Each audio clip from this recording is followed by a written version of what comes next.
I have none other than the amazing, wonderfully talented Evan Abrams. Yay! Hey, thanks for having me, man. Yeah. This is always a good time. Now, you're based in Toronto. Incorrect. No. Incorrect. Of course I'm incorrect. No, well, that's okay. Look, there's only 4 Canadian cities. You know, you got a pretty good chance of hitting one of them. I'm actually in Ottawa, so I'm in our nation's capital of Ottawa, which is about halfway between Toronto and Montreal, if people know their Canadian geography. Why was I thinking you were in Toronto? Oh, well. Because that's where all Canadians live. That's pretty normal. Is Ottawa a big city?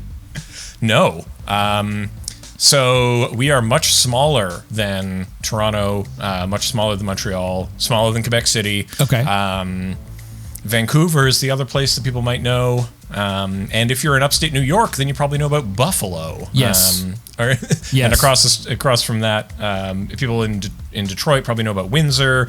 But, you know, up here, Toronto's the big city, so that's why it sticks in most people's minds, I think. My family's from there. They're from the Scarborough area. And anyone who knows Toronto, that means something to them. To everybody else, just think of it as like, I don't know, you're in LA, right? You're in the greater correct. LA. Okay. So it's like the Compton of Toronto.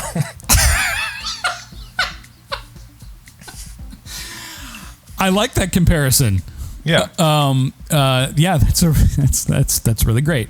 Well, it's funny. I usually tell people that because where I live in Los Angeles is kind of technically it's Inland Empire. Technically is where we live, but I generally say we're kind of the Sherman Oaks of the Inland Empire, which of course nobody outside of Los Angeles would really know what that means. But hey, could you describe to me your favorite way to get to the airport? Which airport? Which airport? We're gonna get all the LA things. Yeah, exactly. I think isn't there a Saturday Night Live skit about that? I think there is.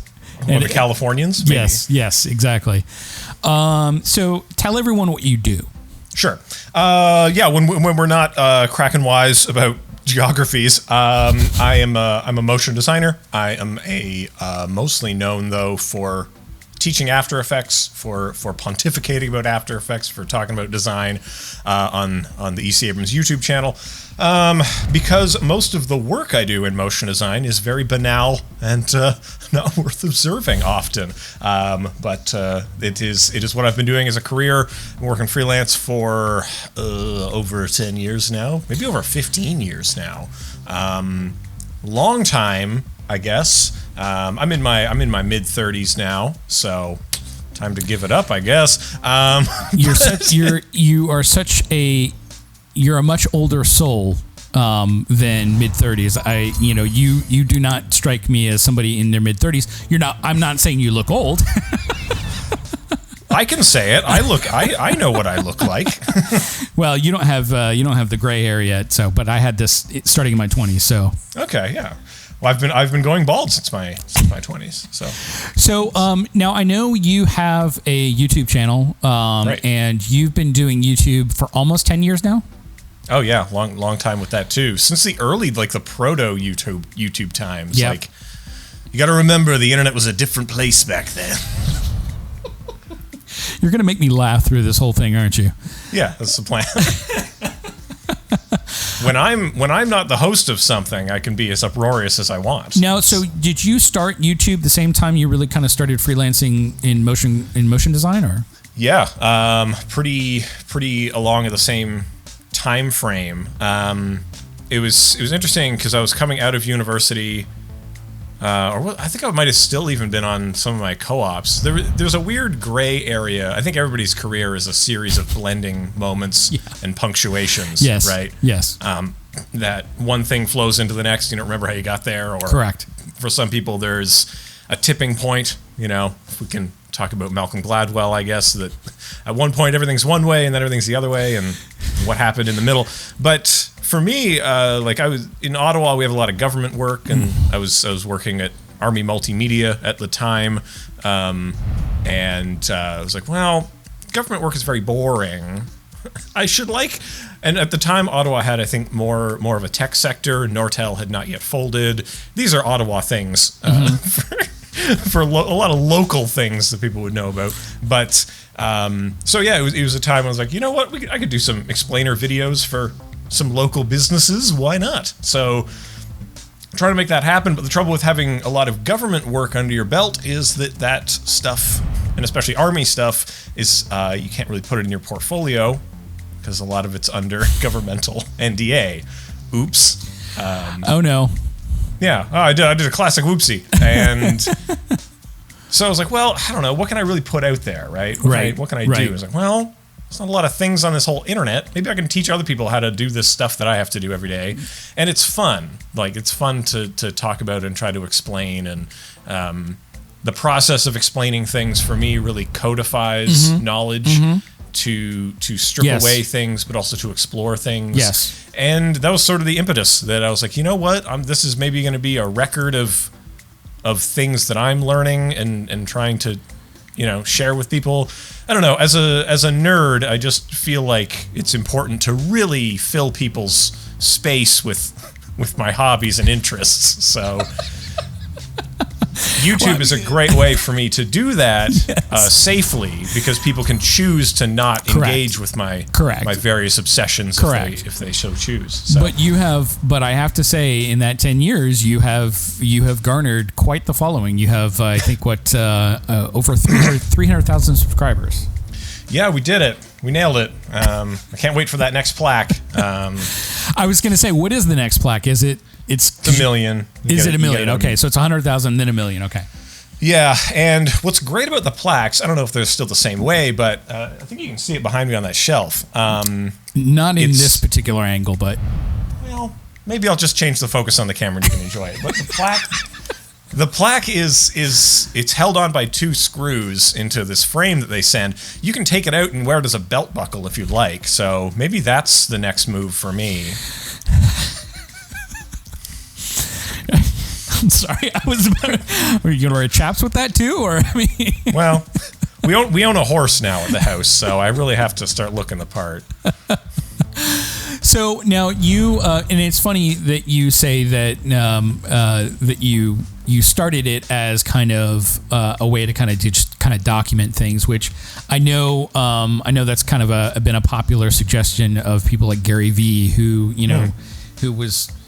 I don't know if I would call him an early pioneer, but he certainly kind of started this whole, kind of influencer. Well, I don't know if he started the influencer trend, but it certainly, I feel like I hear a lot of people sing his praises in terms of their inspiration for wanting to do it, and it makes kind of sense.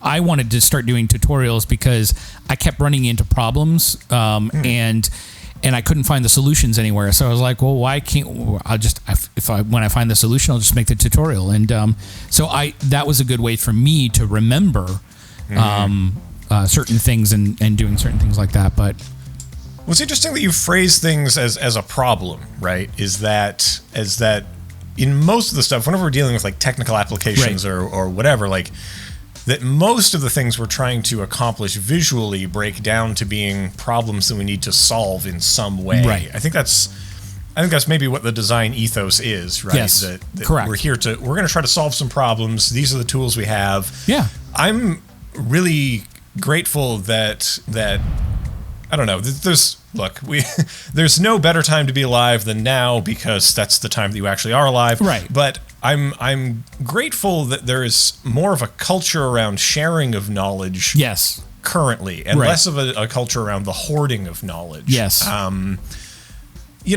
Just because one, it's more fun and interesting, and the other thing is that in all of academia, right? We often talk about like standing on the shoulders of giants, and that you can only progress if you're building on previous stuff, and without a record of the previous stuff, how can we make progress? So, I am envious of anyone starting their career now, because there is so much more information. When I started having to learn this stuff, we had a book, a physical book, and we had lynda.com was a popular one. Well, before it was lynda.com. I'm thinking like the Krish. Chris. Manual. Yeah, Chris and Trish Schmidt. Yeah. And like, well, the real book that we started with was the help menu, like the help file that came in a physical book with your CDs from Adobe, and this is what you get to look through because we didn't have good internet. Like it was like dial-up internet. You're not going to load up anything on that. Oh yeah. So it was an interesting time to like have to struggle through things and to solve your own problems. Right. And Creative Cow was a huge resource at the time. Yes. Right. I know for me, go back to the days of forums. Yeah, and it's funny because it sounds actually like we started around the same time. When I started, Andrew Kramer was really one of the only ones that was putting Andrew Kramer, John Dickinson, and Harry Frank were some of the only people that were really kind of putting After Effects content out there, popularly, I should say. And I know John Dickinson and Harry Frank were two of my favorites, and mostly because they talked about design. I mean, Andrew Kramer did a lot of kind of visual effects type stuff and whatnot, but John Dickinson and Harry Frank were both focused on design. They were, Harry was a freelance motion designer out here in Los Angeles for a time, and John worked at Foxtel in Australia in Sydney, and so that really helped me because that was going to be one of the other things I was going to ask you. I'm self-taught, so I didn't study motion design. I studied cinematography and filmmaking in film school. That's my background, but I didn't study design. How did you come into motion design? You said you came out of school. Yeah. Well, I was in school for marketing and communications. So I had originally thought, you know what? Well, go back a few ways, right? When you're young, and I'm sure there are young people who are going to be listening to this. Yes. I hope. Yes. I hope. That's the intent. That sort of in high school, right? In when you're in high school, let's go back. And you're trying to decide, well, what am I going to do with my life from here, right? Because you're going to have to make a big jump. Yeah. And at the time, everyone was talking about, well, you have to go to university, right? Because if you go to university, then you'll be enjoying all of these luxuries of, that track is just more profitable, right? You take towards the most profitable track. As opposed to here in Canada, edit those coughs out. Up here in Canada, we have universities and colleges and then trade schools. Okay. And so trade schools are where you go to like become a plumber, electrician, those kinds of jobs. Right. The apprentice track. Yeah. Colleges are more for hands-on careers. So these are things where you end up with a diploma. That's where most design teaching is. So you go to a design college, you might go to OCAD, for example, as many good people do. That's kind of like, we would say like less academic, right? And if you go to university, you're going to be writing papers, you're going to get your bachelor's, then your master's, and then that's the track you're going towards. Okay. And more for that's more for doctors and lawyers, those types. Sure. Okay. Yeah, and for basically anyone who wants to go in that route, and it was highly, we'll say incentivized to say like, well, that's the top, right? Everything else is kind of meh. That's the top. You want to get there. And that's why I ended up having like, well, I guess I got to pick something that I like out of this pile of options. Right. And so I ended up with communication and marketing because, well, those are things that are still kind of creative driven. Yes. Right? It's like, and those could be really interesting fields and it could be fun. And more critically, marketing makes money. Yes. And it is a career that actually has a lot of value proposition to it, right? It's a lot surer, we would say. It's a very sure thing. Yeah, it's become that a lot more, too. I mean, everything's branding now, so. Right. Well, at the time, I was thinking like, well, look, at the worst case scenario, if I start my own business, at least I'll know how to sell it to people. Right. Right? Right. Like, what's the worst that could happen? Right.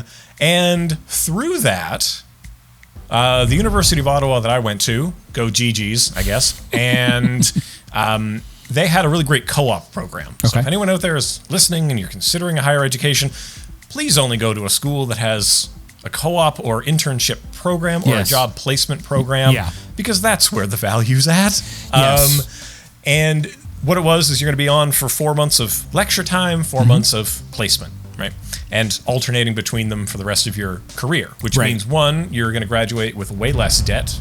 In most cases, at least in this town, no debt, because all the jobs you would get are governmental jobs. And it's very fortunate to pick those up. But what's really good about it is you get to see if you can do it. You get to see if you can do the thing. So my first job out of that was at Army Multimedia, that I eventually went on to be a contract employee at for a little bit. I'm sorry, I didn't mean to interrupt you. Is Army Multimedia, is that like doing multimedia for the Army, for the Canadian Army? Okay, gotcha. So this is an internal comms base-to-base thing. They're a division of internal cultural communication. So the idea is to, I don't know, share news about what's happening in the armed forces and various, I don't know, new tanks, hoorah, you know, these kinds of things. And so when I got there, it was fairly rote, but like, well, you wrote After Effects on your resume. I was like, I sure did, because I put a lot of lightsabers on things in high school. And like, well, I've got good news for you. That's what you're doing now. So you better do it. Which is a really fun attitude to have at a place of employment. One, that you know, when you have students, it was so great that they were like, well, hey, these students can either archive some tapes, or how about you just make a new intro for the show and see what that looks like? You know, you're sitting around doing nothing otherwise, you know? So, you know, just that the people who were there were willing to have tasks for us to do, I think was great, because there are so many internships, and a lot of people will get them where they're like, you know, well, I'm getting coffee or stuff like that. Totally. In my time there, like I got to do PA stuff. I got to floor direct a bit. Like I got to touch so many different aspects of production that I was like, okay, I can definitely see a career in this space. Which is something that you don't get if you only have it in a classroom. Or even if you do, I don't know, like even if you do have some hands-on things, if you don't get to experience the broad range of things, how can you know until you do it? And then your first job, you're like, oh, I actually hate this. Well, I mean, there's something to be said. I know it also kind of sometimes depends on specifically what you are specifically going towards. Like, I know in the entertainment industry, I came out of film school, studied cinematography, studied editing, and instead of getting an internship with, a director of photography or something like that, and going that route and doing the, protege mentorship type of program, for some crazy weird reason, I wanted to be a studio executive, or I thought I wanted to be a studio executive. So I did the internship at a production company and doing essentially kind of what you were talking about, making copies, getting coffee, doing all that kind of stuff and whatnot. And it was for, that whole first month, I was just kind of like, what am I doing? But I worked hard, and I made a name for myself in the office, so that when a new executive came on a month into the internship and needed an assistant, I was the one that got the job. So it was beneficial to kind of do a lot of that grunt work because I was seen, but at the same time too, it was a little bit of a different type of a situation. It was hands-on in a different kind of way, and I got a thorough understanding of how, the business, how the entertainment business actually works, how things, how movies and television get made. So there was a lot of that type of stuff. But after toiling around in the studio system for about 7 years, I got back into production and post-production and stuff like that. And, and it's funny because I found that all of the expertise or all of the knowledge that I had from film school was, not outdated, but, any of the work that I had done was, negligible. So I had to literally start at the bottom again. So, well, anything we're going to learn in an institution is already old by the time it reaches us. Right? Yeah. So absolutely. Yes. That's why I think it's very critical that institutions really focus primarily on fundamentals, right? Like, because there are base things that never changed, yes, right? That and probably won't change unless some fundamental shift happens in the way we perceive reality, right? In which case we have bigger problems, right? But like the principles of design have been the same, yes, forever. Color right? theory, all that stuff. Yeah, this is all things that are unmutable. Would you say that something that's not taught in school or design schools is, kind of the reality, the business of design? The future, Christo and the future and School of Motion have, kind of become popular, in, kind of our community.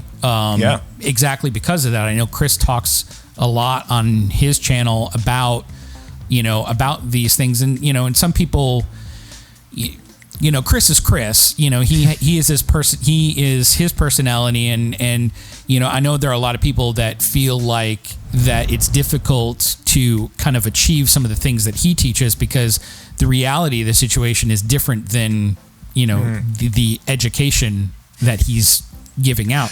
Would you say that that's something that's really important? Critical? We've noticed it here in town. So I've gone to Algonquin College to speak a little bit because their faculty are interested in filling that gap. Right. So good. This is something that some institutions are taking on and that they are trying to fill. It's very vexing for me anyway because I know Algonquin College for one example. They have an animation program. They have a film and TV program. They have a design program. They also have many business admin programs as well. Now, why there isn't cross-pollination between those is beyond me. Right? Yeah. Why are they siloed? I don't know. Yeah. But anyone who's going into the space should be mandatory that you know how to at least do your accounting. You should know how to send an invoice. The big difference, like if you went to trade school, so if I went to trade school to be an electrician, I would know how to do estimates and costing and all that stuff. That's part of the curriculum. Yes. Right? And it's really crazy that those things would not be part of a curriculum. Right? Now, I'll say that in, for example, a traditional animation program, those things aren't part of a traditional program because the flow of that career is that you're going to graduate from here, you're going to become a junior somewhere, and then, blah, blah, blah, you're going to work your way up in a predetermined path that all has to do with working for someone within a system. Right. What's really disruptive is that for motion design, we don't really have such a system. Such systems are not codified. Yes. And most places are making it up as they go. People are giving themselves titles based on whatever. Like 3 people can start up a studio tomorrow. Yes, that's true. And call themselves whatever, right? It doesn't matter. And it happens. Yeah, it happens all the time, which is great because that's part of the joy of this field. Right. And I think that it's quite a disservice, though, to not give people those skills, especially in an institution that you pay money to go to. Right, exactly. And like I say, it's just very vexing because some places I know you have faculty here that know exactly this. Right. But I think places are doing a much better job of bringing in professors who also work. So to have instructors who are working part-time freelance so they can actually give that insight to students.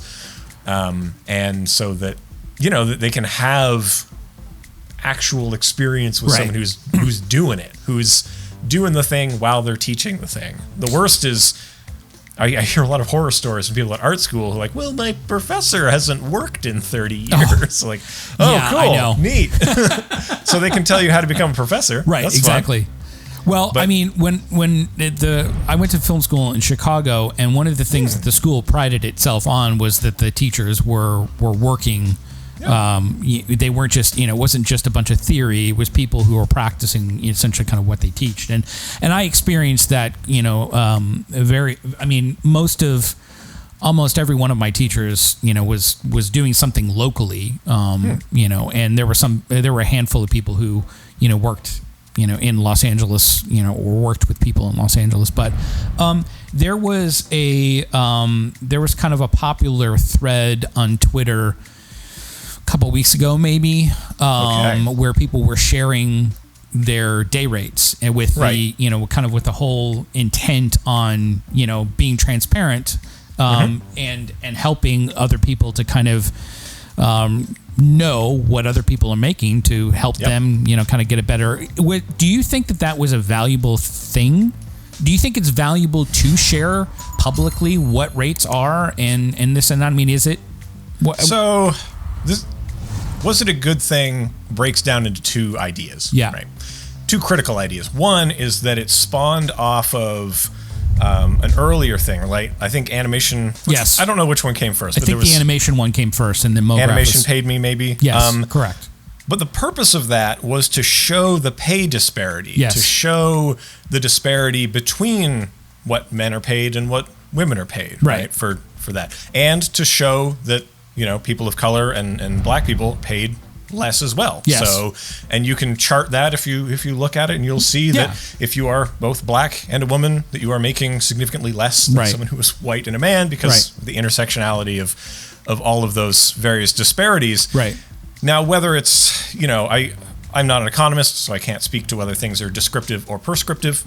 All I know is that people should be paid equally for equal work. Right. But in terms of being helpful, silence only helps the exploiter in economic systems. True. Right? True. But at the same time, without context, the numbers start to lose a lot of meaning. They do. I agree. So I think it's helpful to know what people are making. It's helpful to know what people are charging. It's also, when you see numbers, is then to think about, okay, well, how long did it take for this rate to become accomplished? And I think a lot of people did a great job of showing their progression over the years. Agreed. And the type of work that they're doing and in what context they're doing it. And that it can be very useful for people to kind of figure out those things. There's also a lot of Geo Arbitrage to think about. Yes.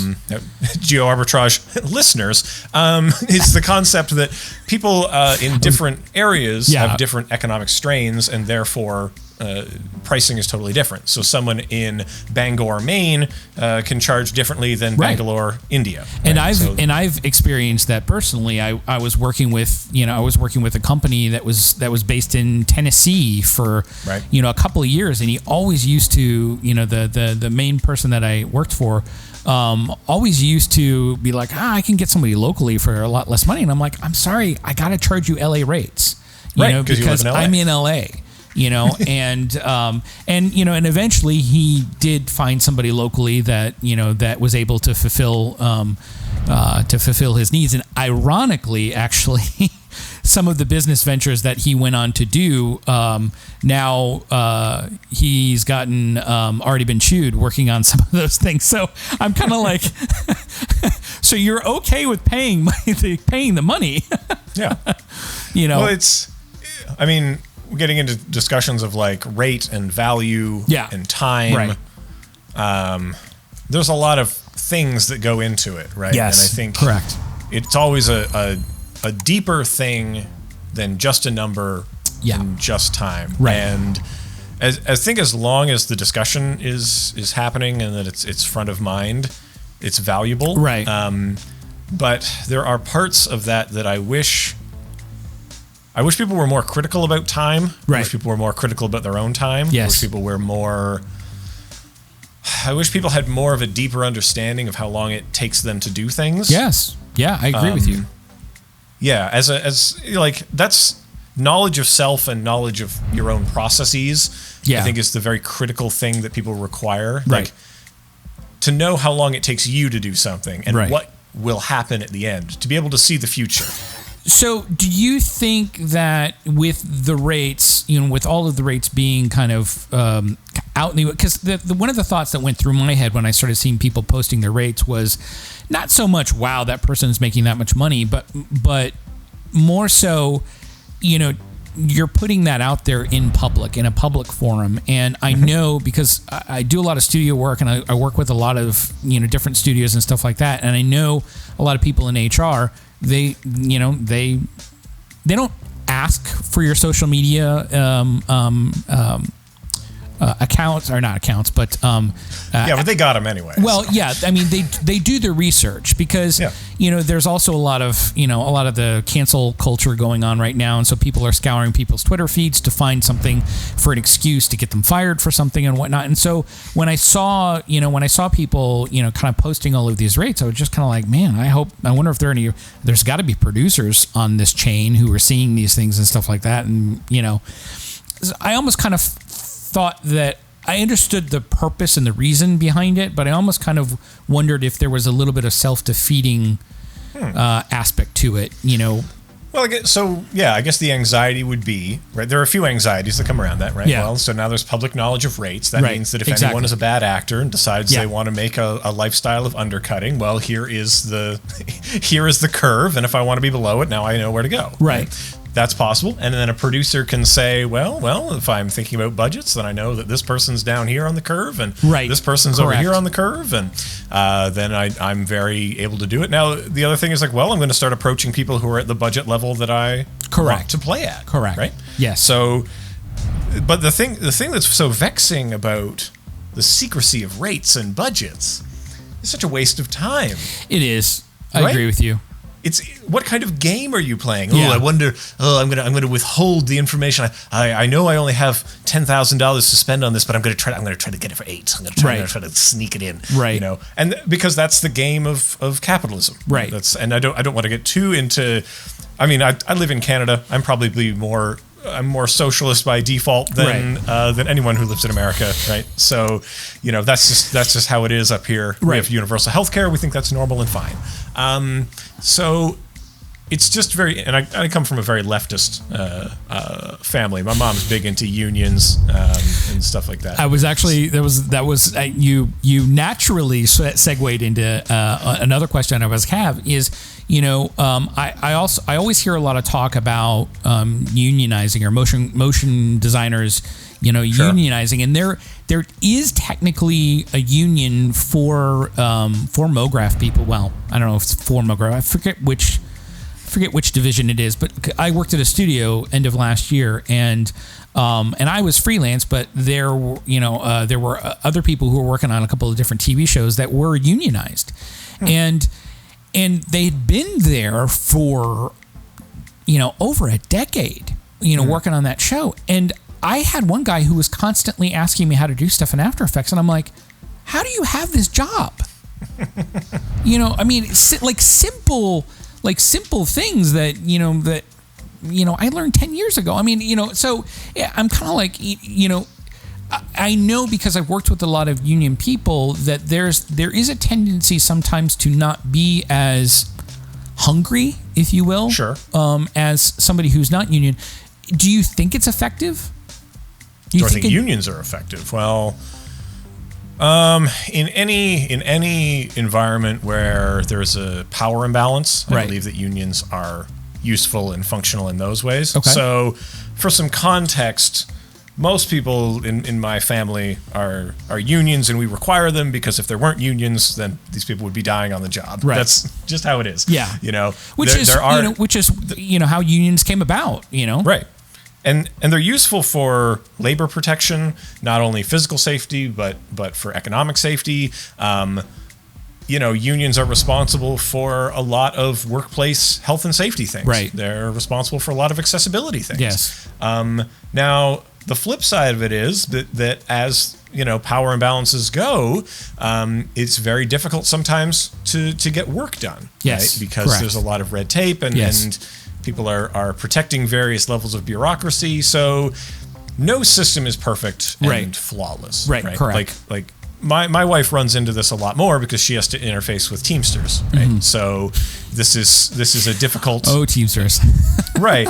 So she's trying to get events set up. Right. Right. And it's like, well, your staff may not touch those objects. Correct. Only union staff may. Yes. And at a level, it's like, well, yeah, that makes sense because the people who are in the union have the insurance. So if their toe gets smashed off, then whoop-de-woo, right? Because that's all covered. Correct. And so there are those reasons. But from a functional thing is like, well, we need this to be done tomorrow. Right. Well, I've worked here for 8 hours, so union says no. So I'm out, right? Correct. So there are frustrations and tensions. Yes. And I think that flexibility is important. I think that I don't think there's anything about a union that makes people inherently either lazy or slow. I will say that there's something about. I didn't mean to imply that, but yeah. Yeah. I know. I agree with you. I wholeheartedly agree with you, because there were also people there who were also really good at at what they do. So it is more of a, it's not a union thing, it's more of a personal thing in terms of in any population there's a percentage of people who want to take more than they give, right? Yeah, and there's a percentage of people for whom things are just a job. It's not a passion, it's the thing they do, right? And I don't know, I'm more of a Star Trek person, right? I do it for the love of the game, like if there was no money in the world, if we were in a post-scarcity world, I'd still be doing stuff.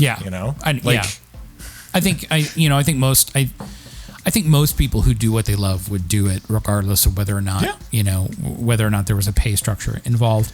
To kind of finish up the talk of kind of unions, it kind of does kind of transition to something else that I wanted to talk about, which was the world we live in right now. This pandemic world and how that affects the motion design community, because I know that there are a lot of people who are out of work.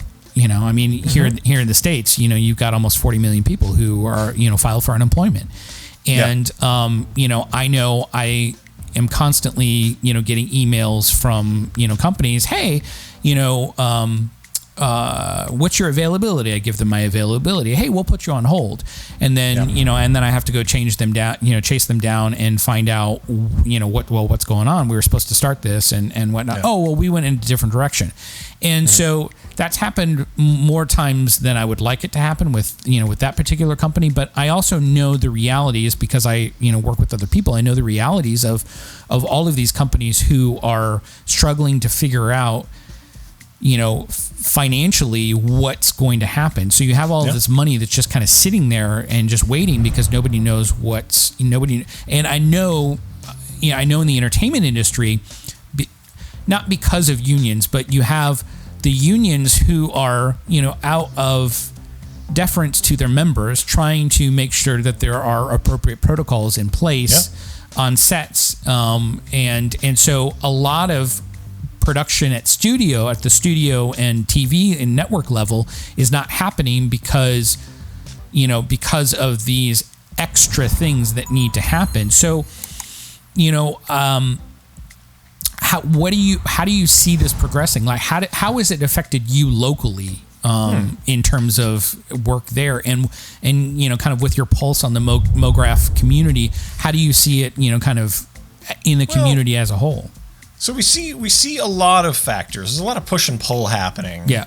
Now locally, I haven't worked for a local client in a long time, because most of my clients are in America, where people pay me American dollars that go further. So I will say, though, that sort of most of the regular clients that I deal with, their work is a roller coaster. Yes. It's crazy town, because so much of most of the stuff I do is very, very corporate. So interfacing with agencies and production companies who, for those who may not know, are floating. When I say floating, I mean they've got markers out all over the place. Right. Money's going out before it's coming in. Yeah. That's why places are paying net 60, net 45, sometimes net 90, because they're at oops no monies on a good day. Yeah. And so when this kind of confidence shaking thing happens, they don't know if the end. They don't know if. Trying to think of what's a good company example that did file for bankruptcy. TJ Maxx, did they go under? I don't know. Let's say TJ Maxx. Yeah. And they don't know if their end client's going to go Chapter 11 and disappear, and they're going to be holding $120K with staff to pay. Yeah. So there's a lot of fear and anxiety. Yeah. And one of the things that I talk about a lot is the need for more smaller touch points this is something that in my first sales job, I was told is critical. You need to be touching your clients, not physically, but you need to be touching their lives, right? Yeah. You need to be in contact with them. Right. Smaller points more frequently. Right. Pop, pop, pop, pop, pop, pop, pop, pop. Not bang, Yeah. Not weight big. And the problem is that when people are stressed, when everything's crazy, you're not touching all the bases, right? You're not right. getting out there and you're not doing that. You're not confirming. You're not double confirming. And there are people who want to be optimistic. They want to believe that the project is going to be happening. So they feel that yes that they got yesterday is still a yes today, and they didn't follow up with it because they want to be optimistic and they want to move ahead. Right. If they were more cautious, they would have followed up to say, hey, when you took it to your board, is that budget still good? Oh, it's not? Oopsie doodle. Okay, I'll call Ben and let him know. Thanks for calling me. The issues there, a lot of it comes down to interpersonal problems, but at an industry level, we're seeing a lot of little informal polls go around where people are saying, well, do you have more work than before? Do you have less work than before? Do you have the same amount of work, right? That's kind of the question that's been asked a lot. Right. And it's all over the place. It's all over the place. Some people are more swamped than they've ever been. Some people, it's all dried up because a lot of that is tied not to motion design itself, but to the industries that these people play in. Right. So if you're the agency of record for FedEx, you got a lot of work to do. Yes. Because there's internal videos teaching drivers how to stay safe. Correct. Right? There's all this stuff. If you work for an airline, you're super boned because no planes fly, Right. Planes no go. Yeah. Correct. And because that industry could go under, right? Yeah. But if you worked in the esports realm, you're having a great time. Yes. If you worked in streaming graphics, everyone needs to make content, so your phone's blowing up. Yeah. So it's like a bubble, right? Right. And when you push down on the bubble, it goes places. Now, where does it go? I don't know. It could go anywhere, right? And that's why it's really critical. People want to make a life out of this. Right. Don't tie yourself to one thing. Don't tie yourself to one industry. Don't tie yourself to one technique. Don't tie yourself to one software. That's a good piece of advice. You got to be as flexible as the environment we're in. Yeah. Our job is solving problems, and one of the problems we have to solve is the one for ourselves. Right. And that means remaining flexible in the space. Right. So, I'm optimistic about the future, though, because I'm eternally optimistic. You are one of the most optimistic people I know. Oh, thanks. But it's either that or you would venture into despair. Right. Yes. If you believe fundamentally that motion design is on a downward trend, right? That increased entrance into the space, increased access to technology, sort of increasing job demand but decreasing budgets, like all these flags that come up, right? You could see them and say, how insurmountable, I have to leave now, right? Right. This party is not where I want to be. Right. I don't want to play in this space. I gotta go. Right. Or you could look at these as problems and figure out where you want to fit in them, right? And to try to solve that way. And part of that means that you're going to need to be adaptable in the space, and just, I think that a lot of bemoaning the olden times, when we think of the before times, just remember that we cannot return to them, right? Yeah. We cannot go backwards. Yeah. We can only go forwards. Right. And so if you have anxieties about what the world looks like moving forward, maybe it's comfortable to know that everyone has those anxieties on some level. Yeah, that's true. Right? That's true. But if you're thinking, oh, there's going to be incredible economic collapse, right? That's one thing that people were saying, like, oh my God, I should pull all my money out of things and blah, blah, blah, blah. I mean, I know I'm a very optimistic person, but I also believe that humans are a form of cockroach. And we are the noblest of cockroaches, Ben, that we somehow manage to survive despite the catastrophes we do to ourselves. Yeah, that's true. Because you'll notice the world didn't collapse around us. Not yet. Not yet. Power's still on. Water still works. Yeah. Right? Yeah. These systems have not stopped moving. Yeah. Right. And economically, there is flux, there is lower confidence, right? But there are smarter people than me working on that problem. Yeah. Right? True. Yes. There are people who are lowering loans, so that, like, lowering interest rates so that people can take loans and can start ventures, right? Right. There are entire sectors that are getting decimated right now. Yeah. Right. There And are. that might be for right now. Yeah. And part of being flexible and to move when things move, like local Ottawa entertainer Paul Anka said, when you move, you want to slice like a hammer. And I don't know why he said that, but I love that you referenced him. yeah. But this idea that like you can't be sedentary, I think, is really important. And consuming news, consuming industry reports, all this stuff is great. But what's more important is actually like, oh, my old clients aren't talking to me anymore. I got to get new clients. What am I going to do to actually do that? Yeah. Who am I going to talk to? Who has needs? What problems can I solve right now? Who has problems that my skill set actually solves? Oh, let's go check that out. Right. You know, like nothing I say is anything new or revolutionary. True. Right. This is all business 101 stuff. Right. But as designers, the first client is you. Yes. And your problem is you need to win some clients. What are you going to do? Right. Right. And if it's not that, if winning clients is not what you're going to do, then what are you going to do to monetize the knowledge that lives inside your noodle? Yeah. Right. And that doesn't necessarily start making content in the world. Right. You know, because that's a long road to hoe for anyone. Yeah. And you know, you have to be able to do what works. And for some people, that means I'm going to start making more stock footage, right? I'm going to start putting out templates. I'm going to start doing these things, you know. There's a lot of things you can do. Yeah. And critically, we shouldn't be paralyzed by fear of change, right? Yes. We should become change. Yes. So, yeah. Anyway, that was a spiel. Well, you know, while we're kind of on that road, or on the road that we've, kind of gone down here, talk to me a little bit about, freelancing versus, a staff job. I know there's a lot of talk in the motion design community about, what someone should do, and talk to me a little bit about that. What are your thoughts on that? So I've only held a few staff jobs in my life. Right. Very few. And the ones I had were the staffiest of staff jobs. I went really hardcore on those. That's true. Right? You did. These are governmental jobs, layers of bureaucracy, Peter Principle up and down. Right. Viewers who don't know what the Peter Principle is, this is people who are bad at their job and are promoted for it. Yes. That's the entertainment industry in a nutshell.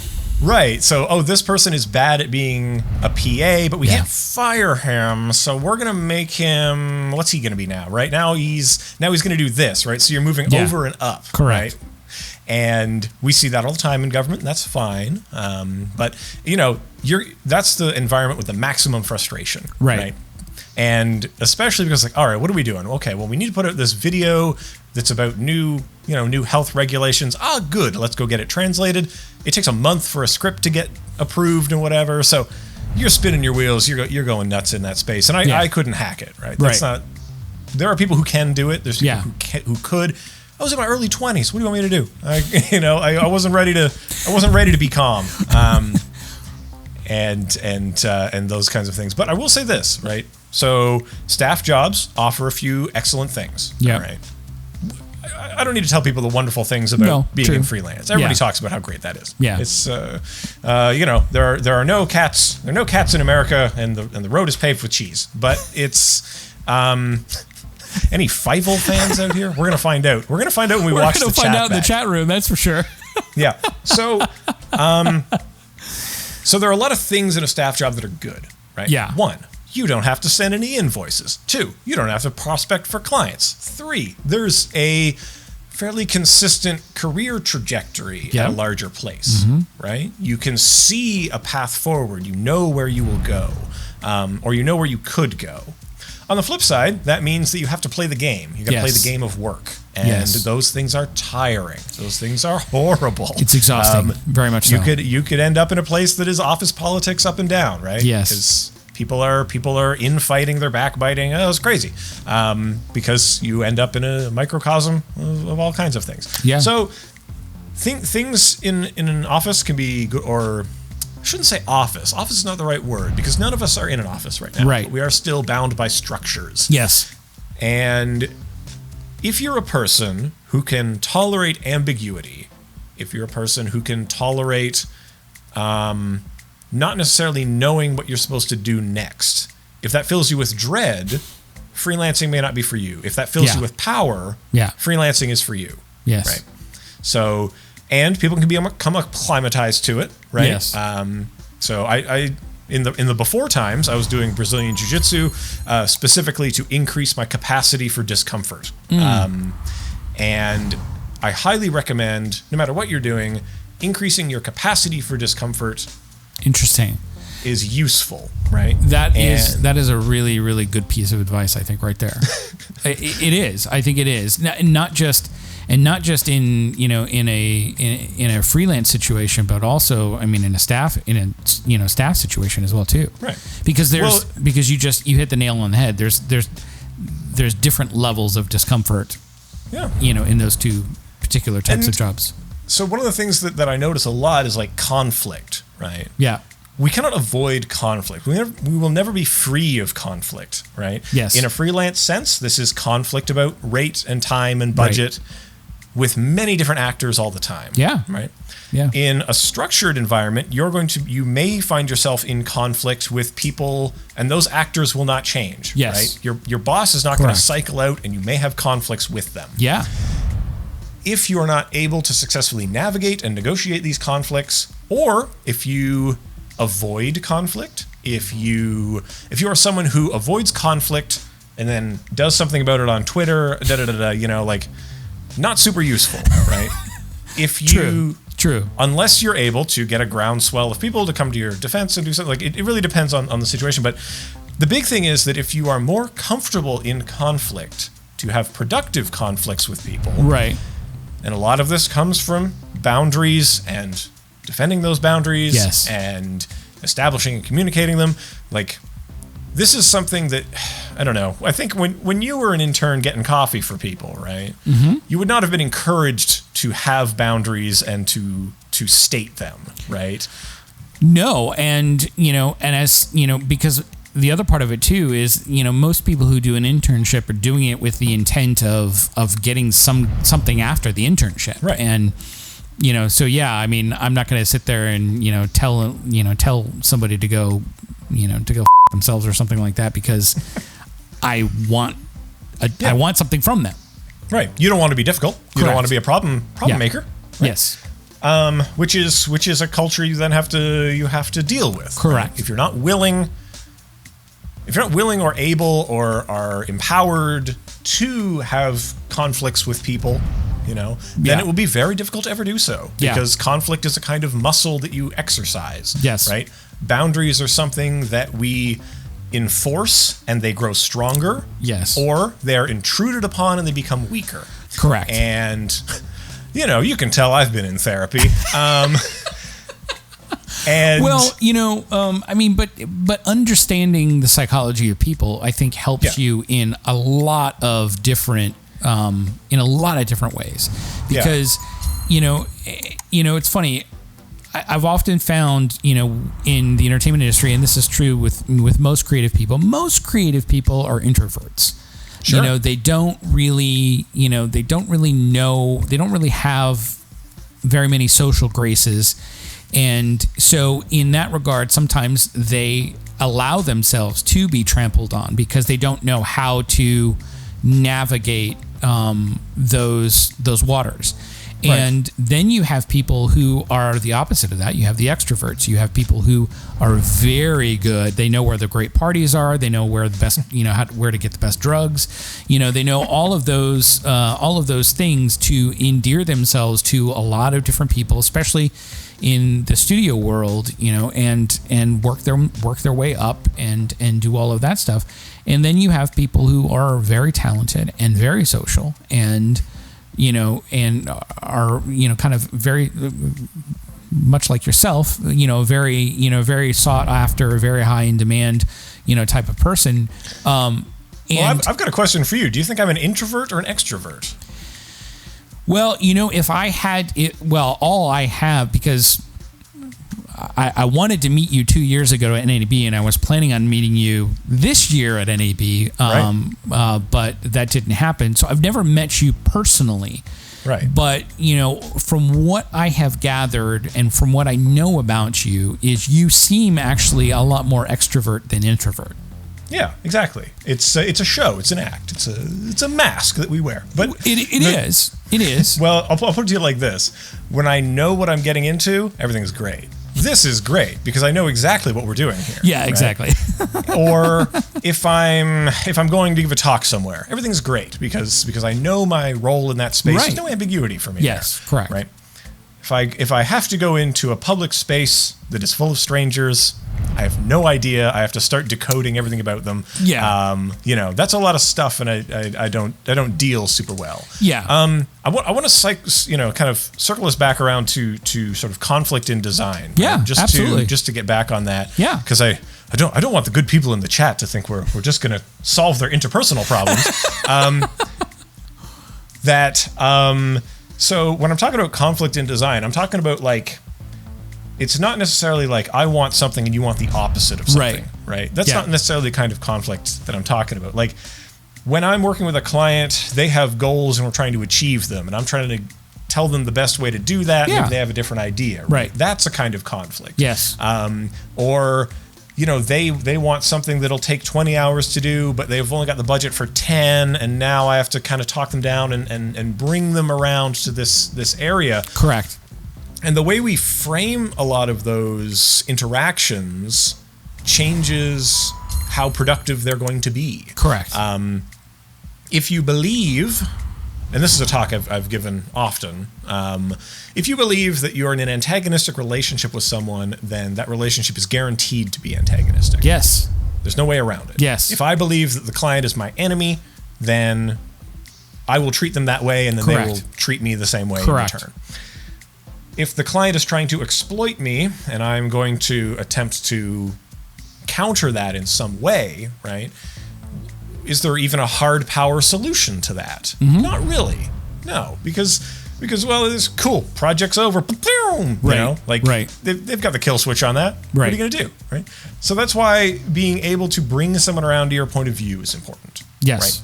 And even more critically, to know when not to press those things. Right. Right. So in a project, I was working on this thing, I don't know, not that long ago, and so I was at the end of the chain, and then between me and the end client were various levels of producer, director, Right. and so on.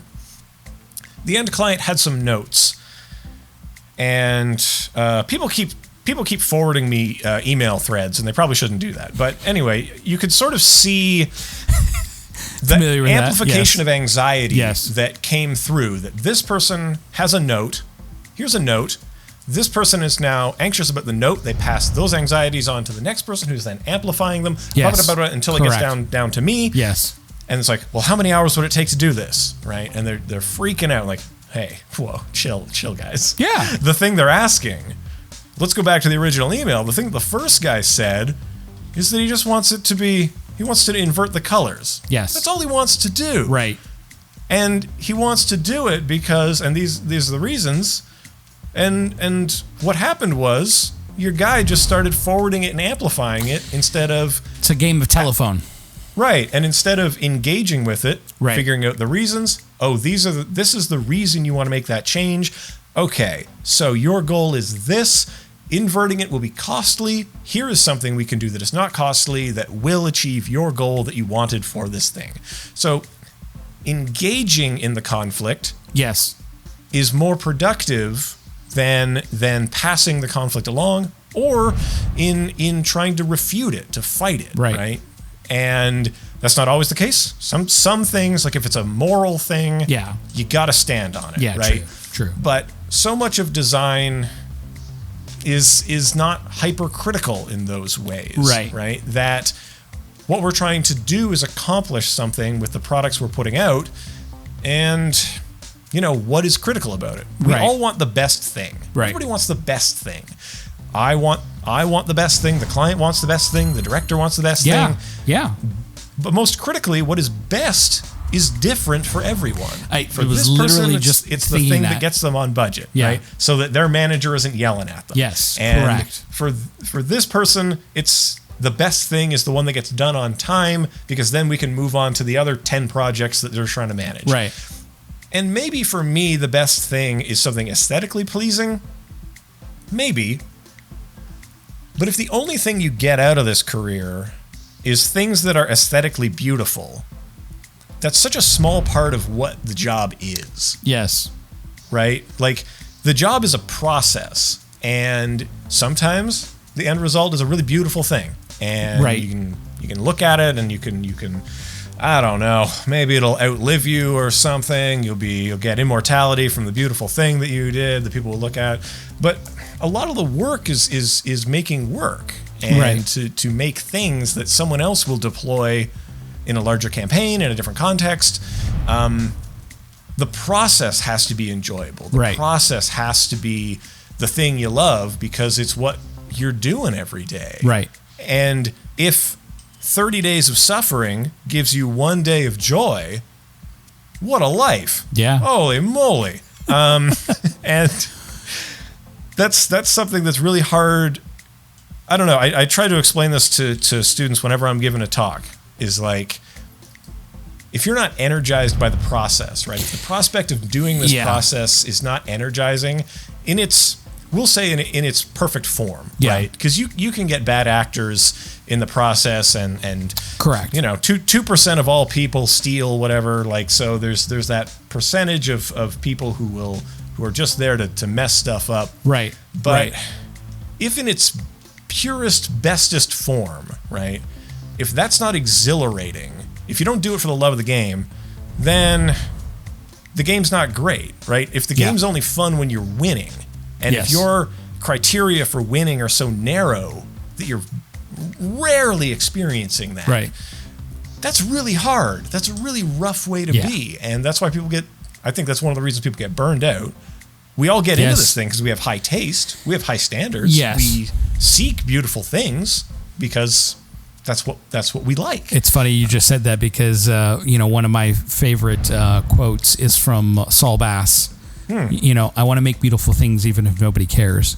And and that's certainly something that I think most, especially people in design, when they're in school, and in some ways it's similar for lawyers and stuff like that. They have these ideals and these ideas of things that of the reasons as to why they got into it. And then they get into the real world, they get out of the academic world and they get into the real world and realize, that there is function behind doing certain things. There are, another quote that Saul Bass used to say is, design is thinking made visual. And, and the job as a designer is to take all of those goals and take all of those, the message, if you will, the storytelling aspect of it, and putting it into something that visually tells a story, that visually solves that problem. And something. Go ahead. I'm sorry. I don't know. I think about often, like, what's the difference between art and design? Yeah. Right? Where's the line here? Right. Exactly. And sometimes it's very blurry. Yeah. Right. But I think one of the things that is critical is the process and the reason that we get from one place to another place. Right? Yes. I mean, I'm very convinced that there are people who would be more comfortable if they simply reframed their life around being a video artist, right? If they think of the thing I do is I produce video art. I produce beautiful things that have a message behind them, and I put them out in the world, right? Oh, well, that's great. But please don't conflate that with the process of doing a thing for a client, right? That's a very different process. Absolutely. Because one is a dialogue with yourself, correct, and the other is a dialogue with an external force. Well, that actually kind of leads to something else that I had, was thinking about, is, the whole idea of people doing everydays, and how that, how that works in the reality of the business, because yes, you're learning, I know a lot of people do it to learn things, but then you have people like Beeple, who is exactly as what you just said, somebody who is essentially solving his own problems. He's putting art out into the world and communicating himself. And now people eventually hire him to do things and whatnot. But it's interesting, because you can do an everyday as a design challenge. Yes. Absolutely. Yeah. Right? Because it's a certain mode of thinking. Right. Correct. And maybe every day is an exploration of technique, right? Yes. The purpose of those kinds of activities is to grow in some capacity. Think about any activity you're going to do every day. It can either be a mundane thing. I was going to say brushing your teeth every day. Then I was like, if I'm being honest with myself. But if it's a skill that you're practicing and you have a purpose behind it and you can set a plan around it, then you can start to move in a direction, right? If you are, I don't know, it's really difficult because I'm a non-artist. I'm a very non-art person. Why would you say that? Well, I'm curious. No, I'm curious. Why would you classify yourself that way? So I'll say this because there are people in my family who are fine artists and we have almost nothing in common. And that the way we approach problems and anything in the world is so different. It's so critically different. Right. And I mean, maybe this is more of a comment on who my family is as people. There are very humble and wonderful artists in the world, right? Yeah. But it's almost impossible to separate the ego and the self from the work. True. Right? So this work is a reflection of me and my perspective. I see what you're saying now. Right? Yeah. And that Voice of Fire is an expression of something. Right.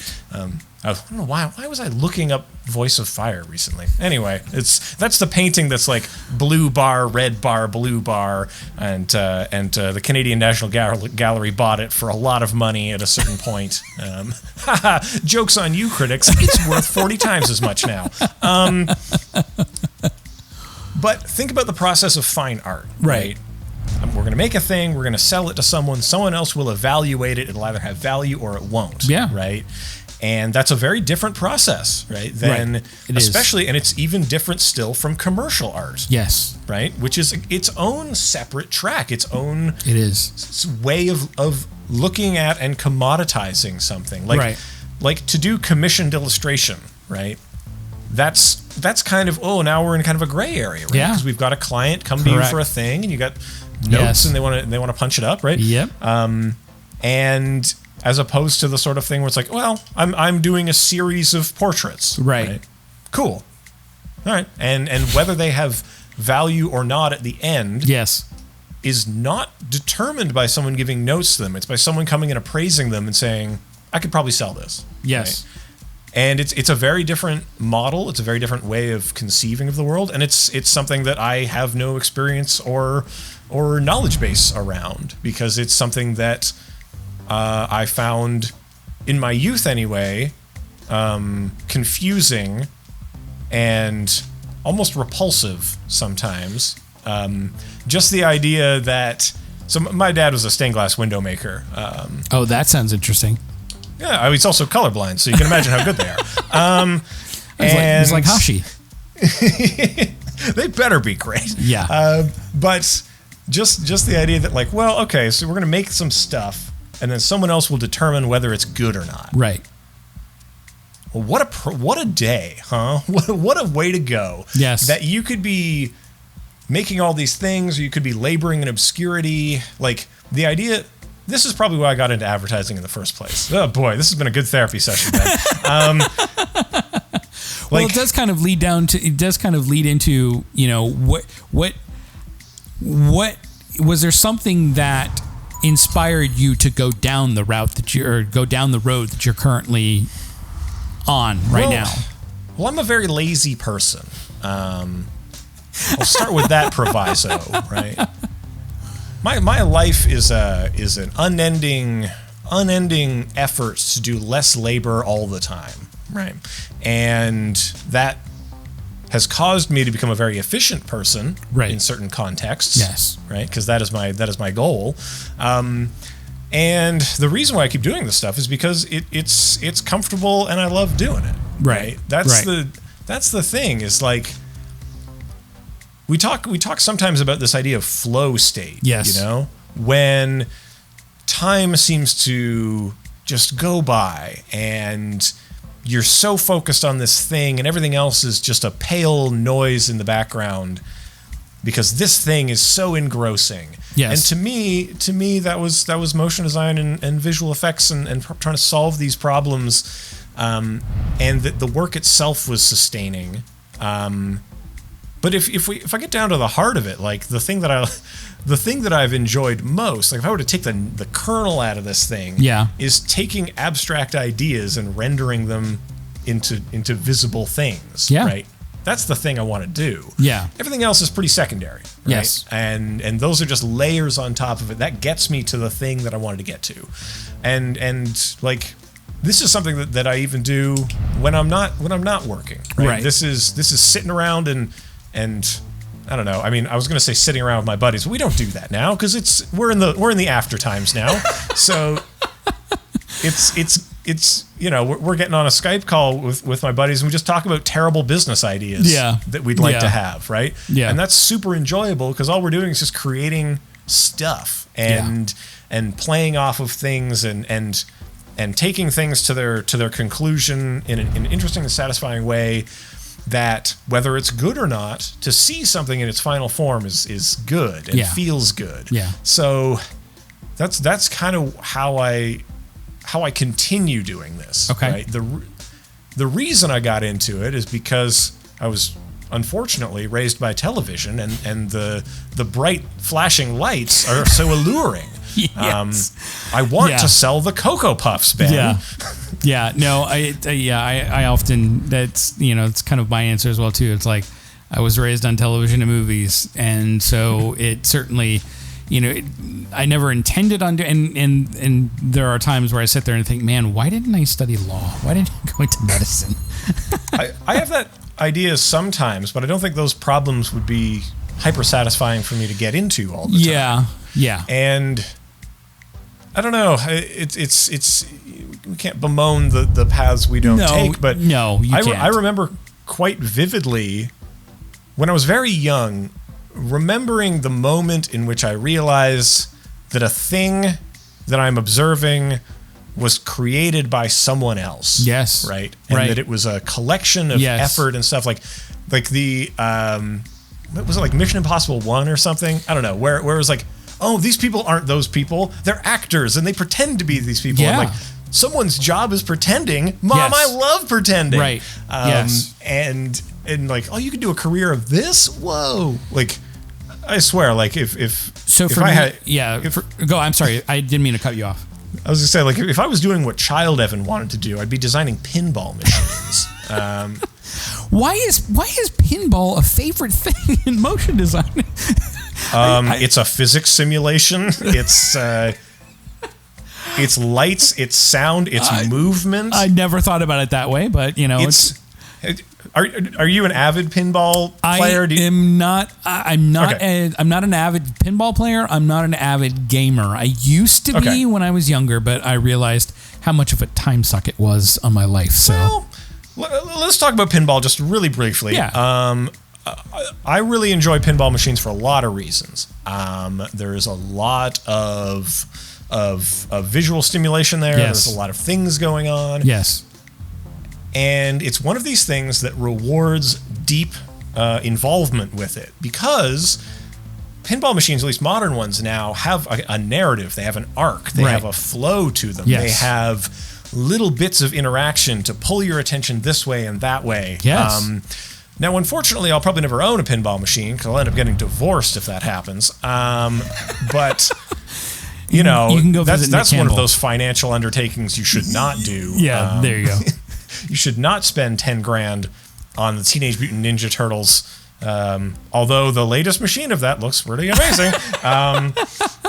But there's a lot to it, right? And there's something super engrossing about this thing that you interact with by pressing these two buttons And then all of this stuff starts to happen, right? Yes. Almost like magic. Right. And, it's lights, it's sound, it's movement, it's all of the things that we do in this career of motion design. Yes. Expressed physically. Oh my God, physical thing, Like, it's so rare that we get that tactile response to a thing.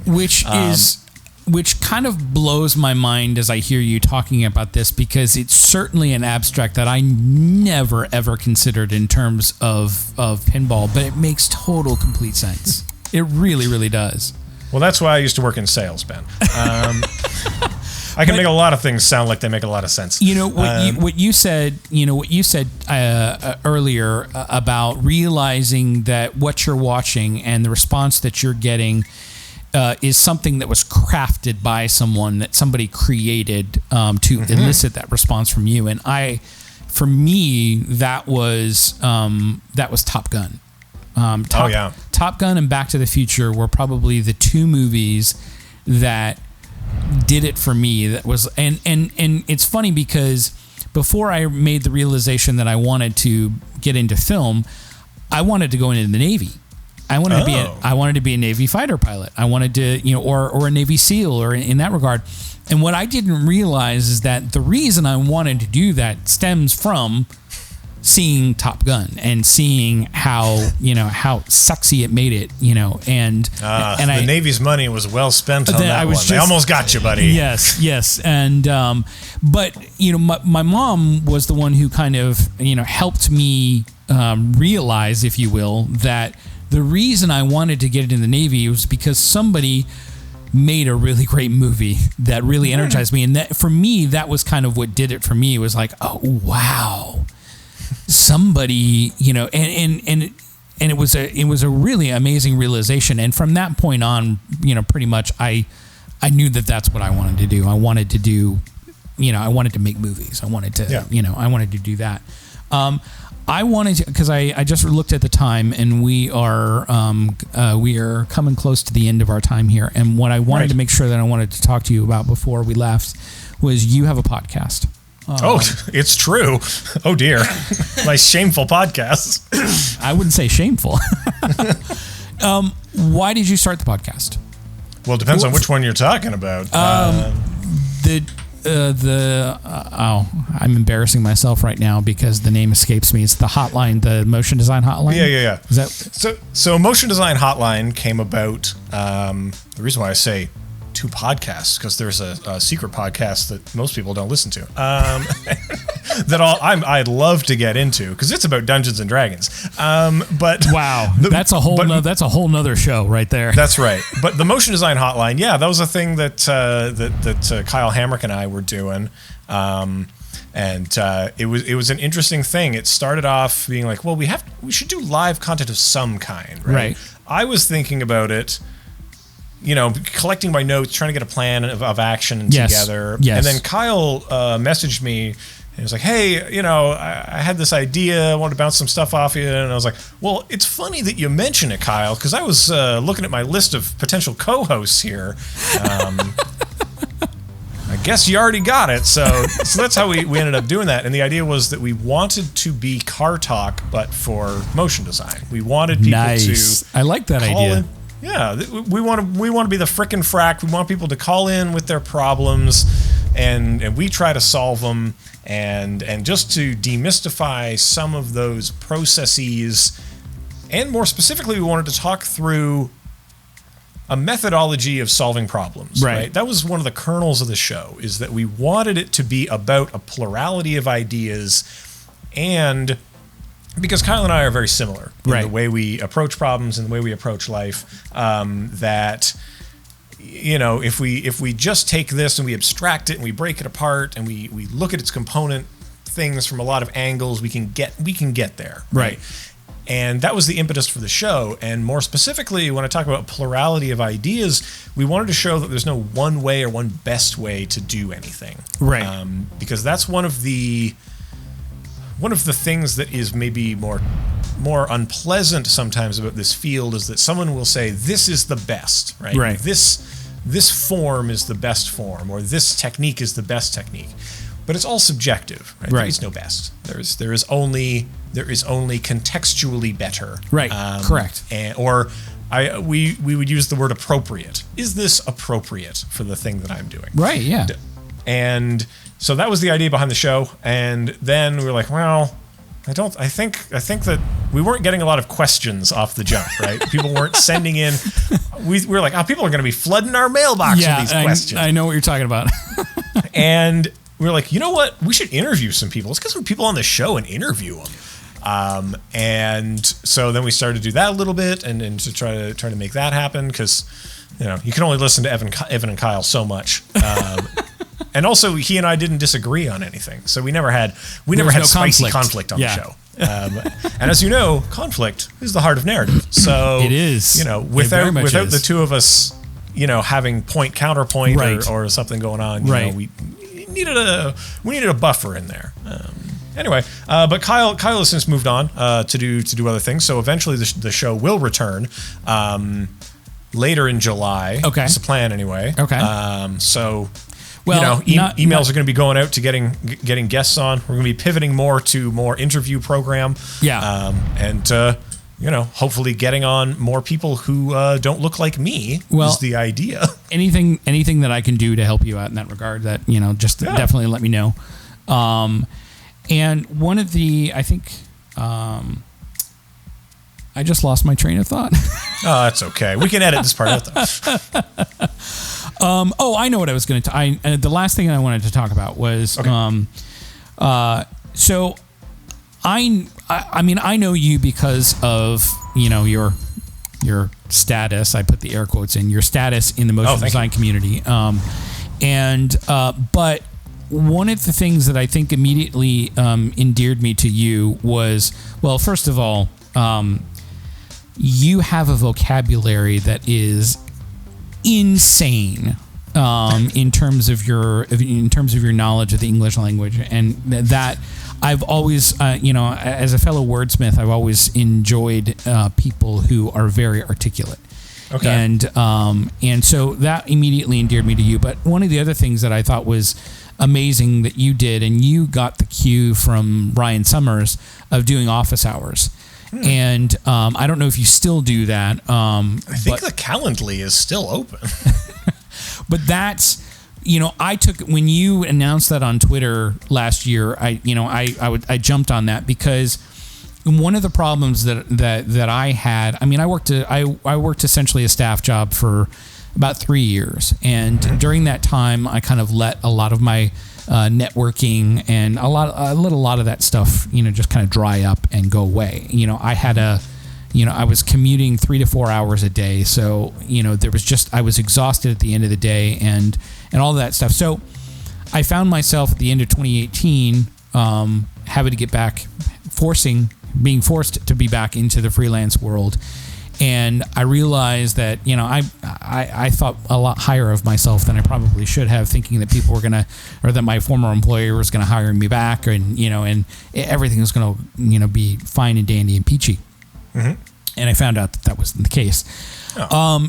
And you gave me a piece of advice that I think changed things, and you and also Joey Kornerman's, I always mispronounce his last name, but anyway, his Freelance Manifesto, those two things, kind of really changed things for me, or changed my way of thinking about how to set myself up as a freelancer, because I was sending people to my bemotion.design website, and I think people got freaked out because they saw that as like, we don't want a company, I just want somebody to do this 2D animation, Right. And so I set up a separate portfolio site, and then you gave me very specific, because you looked at my reel and you gave me a very specific note: split your 2D and your 3D. Have a 2D animation reel and a 3D animation reel, and make it basically a 30-second promo. Right. And I did that. I built a portfolio website. I separated everything. I got a little catchy name for the portfolio website, and I set it up. And when I was booked within 24 hours of launching that website. And sweet, the advice was good. Solid. It was. So the question that I was going to ask you was, Why would somebody need to separate their 2D animation from their 3D animation? Number one. Number two, why do you think it's important to have a shorter reel as opposed to a longer reel?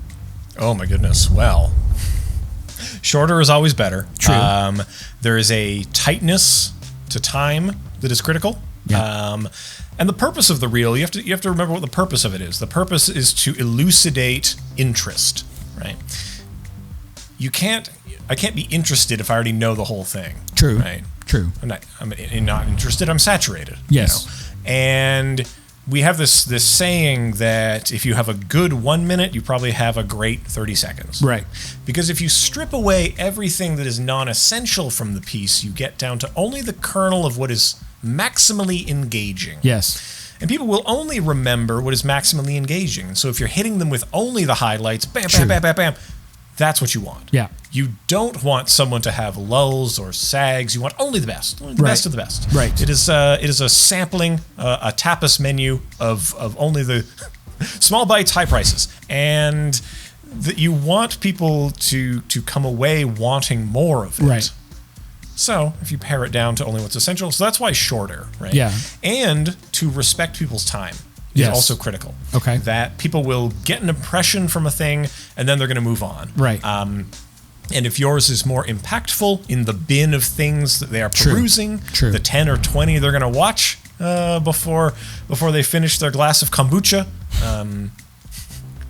Sorry, I'm really imagining some LA person doing this. Well, as somebody who's lived here for over 20 years, I have no idea where that came from. I've never even tried it. I don't even want to try it. But that's neither here nor there.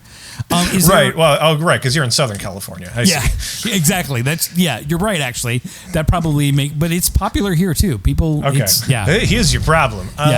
But as for why to separate things, right? Why to segment them into meaningful bins is because when things are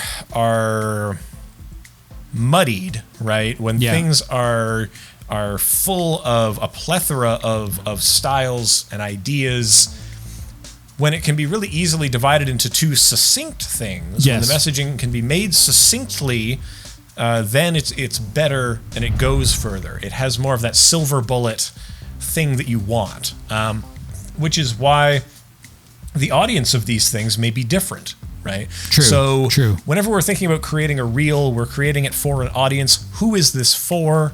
Okay, what do they need to do? Okay, so just being able to think about who the audience is and what problem you're solving, and to recognize that the market for 2D stuff and the market for 3D stuff may not have overlap. True, that's true. For some people it might, right? Like let's say you're a character animator. Then it would behoove you, because you're going for character animation specifically, to have both 3D and 2D character animation to show that you do the rigging, blah, blah, blah, blah, blah. Right. Because the thesis of that is character animation. And then I am great at character animation because all these things. Right.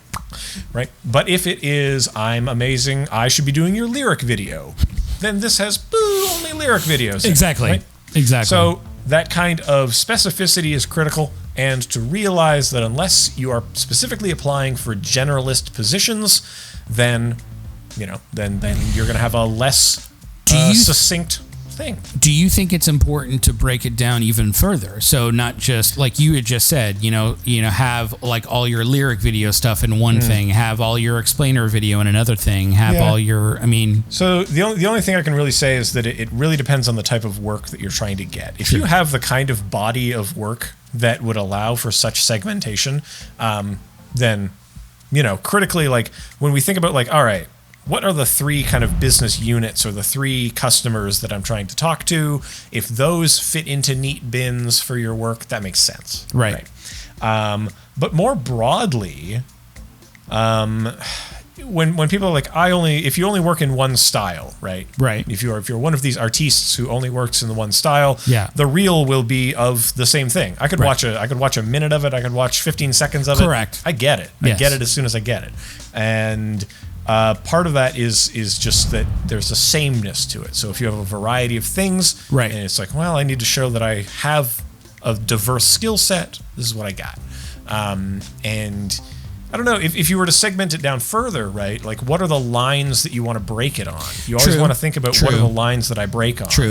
So, for example, abstraction and I'll say literalness, right? Yeah. That Right. thing. Like, I have a lot of characters and scenes. I have a lot of orbs and gradients. Right. These are two things that are very different and appeal to very different people. So it could be worthwhile segmenting them in those ways. Right. To say that this is my abstract stuff. This is my literal stuff. Right. But yeah, I don't know. A lot of that is subjective and really comes down to understanding who your stuff is going to go in front of, what decision are they trying to make, and then how can this product, this advertisement for you, convince them that it is you, right? That you are the solution to their problem. And that's it. I want to, along the same lines of what we're talking about, but I want to tag something that you said earlier, which was... so the question basically is, do you think it's more important being a generalist, or do you think it's more important being a specialist? It's important to follow your heart. True. Okay. So some people are in love with character, and they're in love with rigging, and that's what they want to do. Yeah. Right? And then that's how they do it. And for some people, that's correct. And for me, because I'm a very problem-oriented person, I need to constantly be having a different challenge and a new thing and all that kind of thing, that, for me, being a generalist makes sense, because that's what I'm comfortable doing and playing with. So, I think it's a good thing. Sorry, I just had to, I know we're running long. Yes. So, yeah. But one thing I'll say, though, just, because this is like, oh no, we're coming into my closing remarks. I better have a good one. That you have to do what fits for you. Yes. Right? Like, if you are someone who loves simulation, like, I just love dialing stuff into Houdini and seeing procedural things happen. Like, if that's where your heart's at, you don't need to go any further than that. What you need to do is find out how that fits and how that can become a career. So this is advice that was given to me by one of my earlier mentors, who did not work in design, by the way. I think pretty much all of my sort of mentors that I interfaced with have nothing to do with what I do as a career. They're people who had advice beyond that. Anyway, so this guy, I used to teach Taekwondo. I used to teach and coach that, and this guy was actually one of the athletes there. But he is a very accomplished person. He's a major in the Army. He teaches windsurfing. He's a world champion windsurfer. And he said to me, whatever you do, if you can find a way to monetize what you love, right, then it's not so arduous, right? But the chore, the work, it is arduous to find out how to make that a thing that sustains itself. And so his examples were, well, I love doing yoga, so I learned how to do that. Then I learned how to teach that, and now I teach that. So I'm literally being paid to do that thing I love. Yeah. Hold on. Hey, edit this pause out. It's okay. I got a text as well too. So okay. So, but that was the thing, is that these are the things I'm passionate about. This is what I want in my life to be about. Yeah.